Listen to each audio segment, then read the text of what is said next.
अब इस सारी चीज़ के अंदर एक और जो चीज़ डेवलप हुई है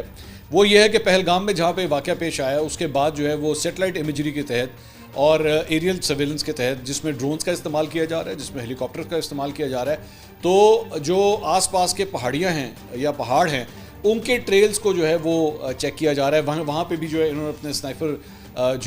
स्निफर डॉग्स हैं वो इन्होंने वहाँ पे भेजे हैं कि वो ये जो है वो इन लोगों को इनके ट्रेल्स जो हैं वो सूंघ के चेक किया जाए कि ये भागे कहाँ से हैं। अच्छा, वो क्योंकि अभी तक इनको यही नहीं समझ आ रही, उन्होंने कहा कि भाई ये दहशतगर्दी का वाक़या तो हो गया, लेकिन उसके बाद ये दहशतगर्द गए कहाँ हैं, हम तो एक बंदा भी नहीं पकड़ सकते। मतलब इनके पास किसी किस्म का कोई ट्रेस ही नहीं पता लग रहा कि ये जो 6 बंदे थे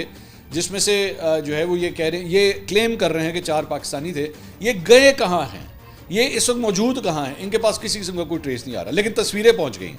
आप ये कमाल देखें कि तस्वीरें फिर भी पहुँच गई इनके पास, बंदे फिर भी ट्रेस नहीं हो रहे कि बंदे गए किधर। तो मैंने आपको पहले ही प्रेडिक्ट कर दिया कि आप देखिएगा आने वाले दिनों के अंदर जो है वो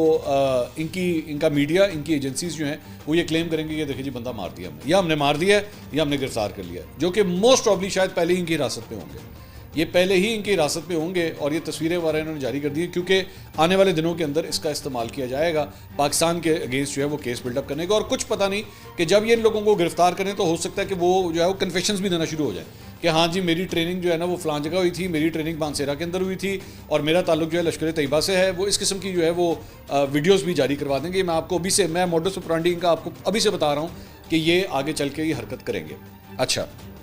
लेकिन जाहिर बात है अभी तक किसी किस्म का कोई ट्रेस नहीं है, वहाँ पे ये लोग घूम फिर रहे हैं और इसके अलावा इनके पास कुछ नहीं है।